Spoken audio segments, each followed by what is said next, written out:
welcome to our channel. So today I am going to start our new chapter which is resources and development, and this one is part first. So guys, इस part में हम पढ़ने वाले resources क्या होता है. So guys, resources क्या होता है? Resources is anything in environment which is used to satisfy the need of human being provided technology and economical feasibility.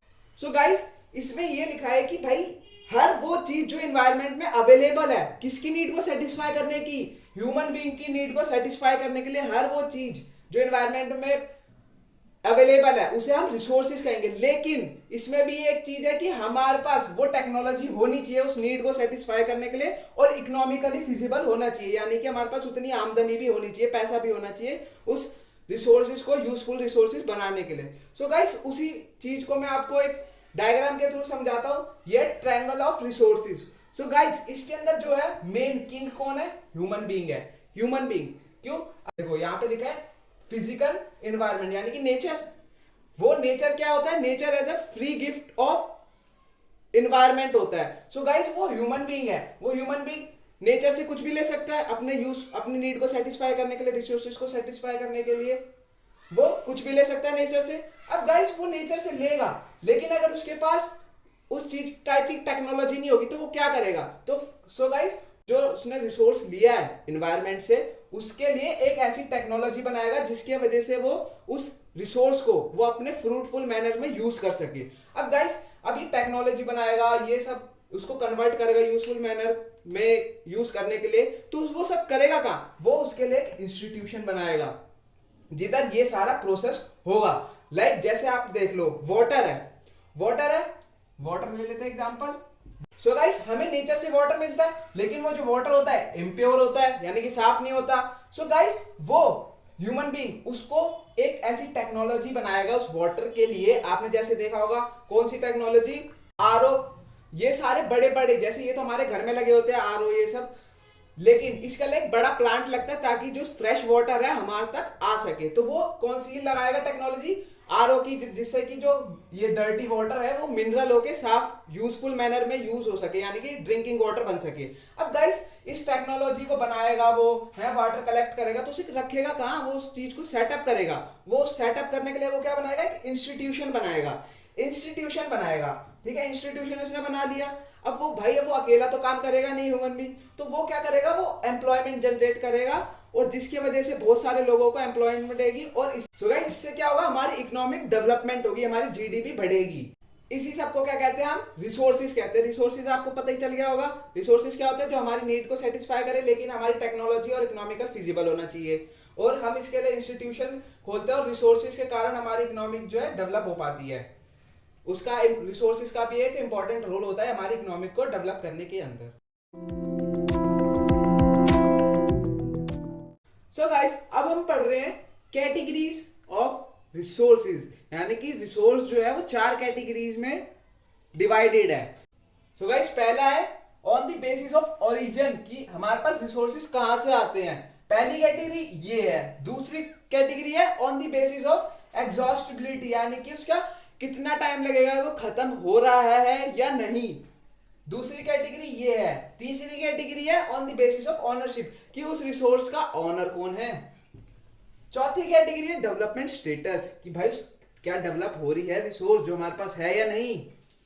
So guys, हम लेते हैं, पहली बात कर लेते हैं on the basis of origin. So guys, ये इसकी पहली कैटेगरी है कि भाई रिसोर्स आ कहां से रहा है. हमारे पास रिसोर्स कहां से आता है? नेचर से.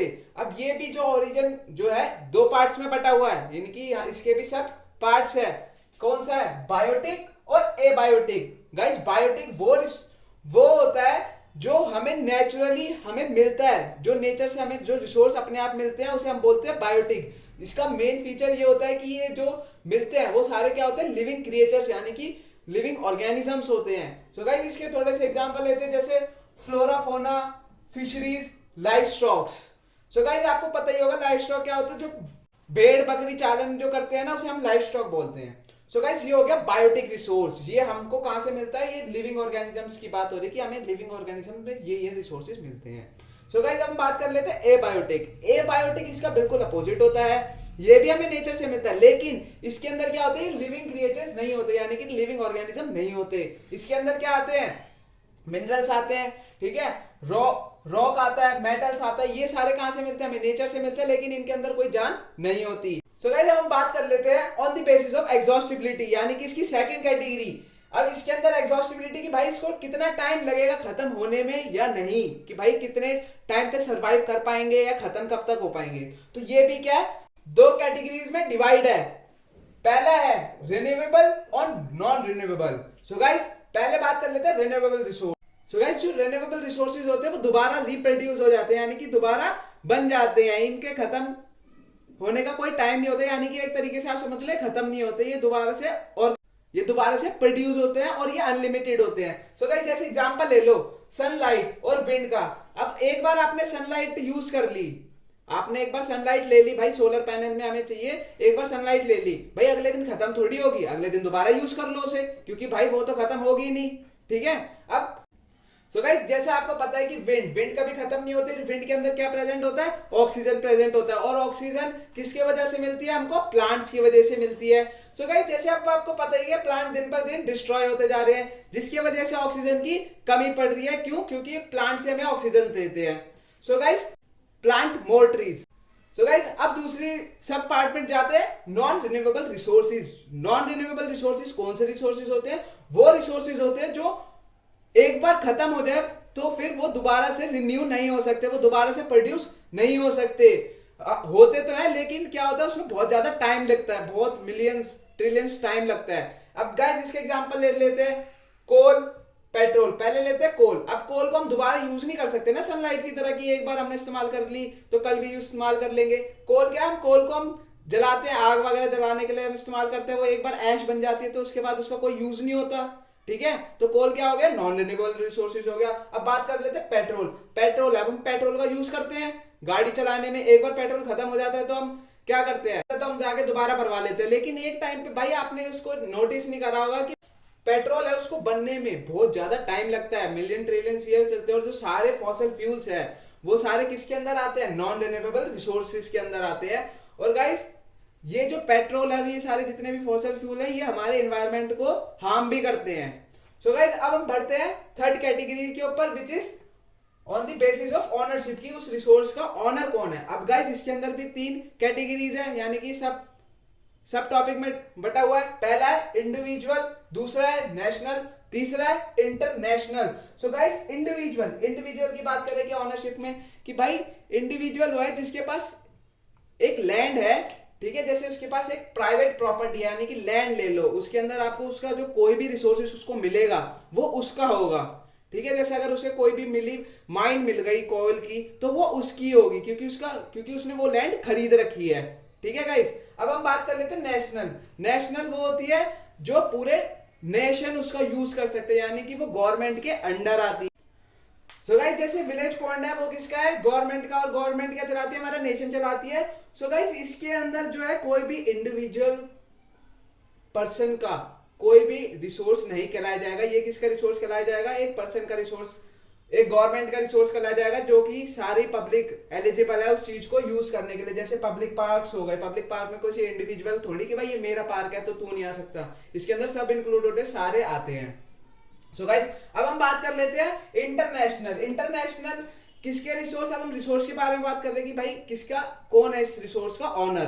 तो गाइस इसके अंदर हम बात कर लेते हैं इंटरनेशनल रिसोर्सेज की। सो गाइस इंटरनेशनल रिसोर्सेज वो रिसोर्सेज होते हैं जो हमारे नेशन के अंदर नहीं आते। और गाइस यहाँ पे मैंने लिखा है एक्सक्लूसिव इकोनॉमिक जोन 200 किलोमीटर, यानी कि यहाँ पे ये मतलब है जैसे कि आप यहाँ पे जैसे आप समझ लो कि यहाँ पे एक मैंने आपको बता दी हमारे नेशन की बाउंड्रीज है, ठीक है, यहाँ पे हमारे नेशंस की बाउंड्रीज है, और यहाँ पे ये इंटरनेशनल, यहाँ पे जैसे आप समझ लो ये इंटरनेशनल है, यहाँ पे हमारी 200 किलोमीटर ये हमारा ये, और यहाँ से हमारी 200 किलोमीटर खत्म हो रही है बाउंड्रीज। अगर हमें इस 200 किलोमीटर के आगे हमें रिसोर्स चाहिए कि भाई ये मेरे को यहाँ पे ये वाला रिसोर्स चाहिए, तो हमें इंटरनेशनल कम्युनिटी से कंसर्न करना पड़ेगा, यानी कि बात करनी पड़ेगी कि भाई हमें आपका ये वाला रिसोर्स चाहिए, फिर उनकी परमिशन लो, तब जाके वो आपको परमिशन देंगे, आपको रिसोर्स ये वाला मिलेगा।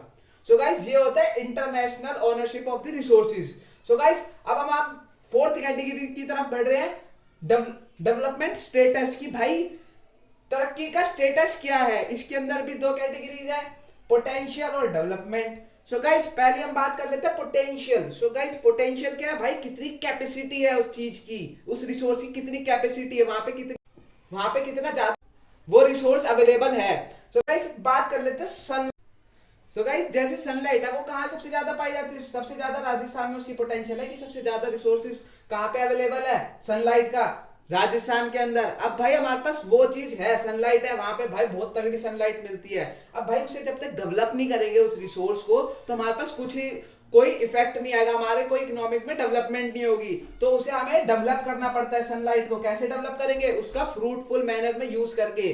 फ्रूटफुल मैनर यानी कि बहुत सही तरीके से उसका यूज करके। जैसे कौन सी टेक्नोलॉजी, हम उसका फ्रूटफुल मैनर में कैसे यूज कर सकते हैं, सोलर पैनल की तरह, सोलर पैनल को यूज करके, ताकि हमारी जो इलेक्ट्रिसिटी कम यूज हो, जो रिसोर्सेज है उसको अच्छी तरीके से यूज कर सके। भाई सोलर पैनल है वो क्या करता है, वो सारी सनलाइट की जो रेज होती है उसे एब्जॉर्ब करके उसे एनर्जी में ट्रांसफर करता है, और जो घरों में अच्छे से मिल पाती है सबको एनर्जी। सो गाइस क्या करता है, हीट एनर्जी को इलेक्ट्रिसिटी की एनर्जी में कन्वर्ट करता है। सो आई होप आपको समझ आ गया होगा क्या कैटेगरीज होती है, 4 कैटेगरीज होती है। So guys if you have any doubt please comment below to make yourself doubt free. Please like share and subscribe our channel. Have a nice day, good bye.